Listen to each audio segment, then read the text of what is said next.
Good evening, ladies and gentlemen. I'm Raymond. And I'm Mina, and welcome back to this weeknight edition of Caesaric News.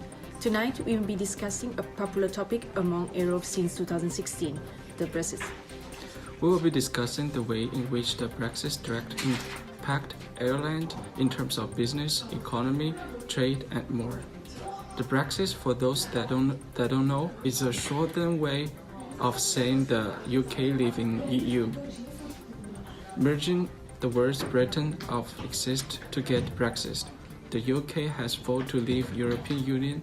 It is scheduled to take place in March for next year, 2019. So what does the UK leaving the EU means for Ireland? Ireland is bound to feel a British departure more strongly than any other EU member. The UK is Ireland's largest trading partner. The two countries are allies within the EU, and they share a major and also quite unique land border.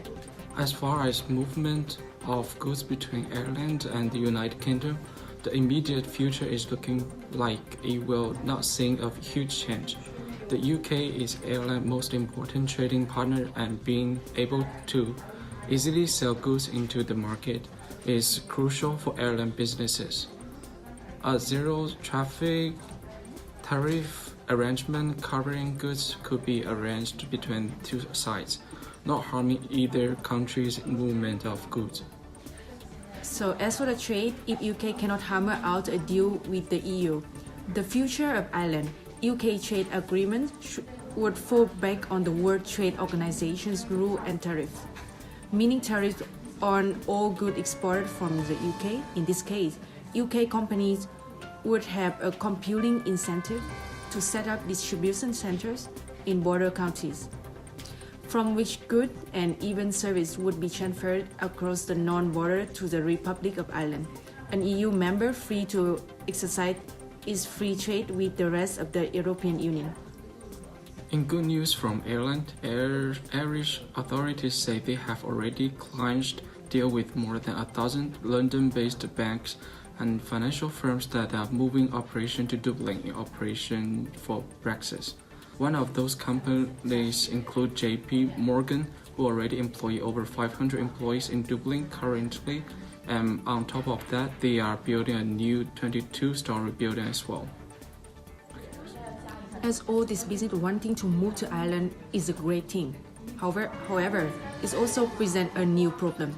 Dublin is currently facing a housing shortage, which is likely to become more problematic if companies pick the city as their new home.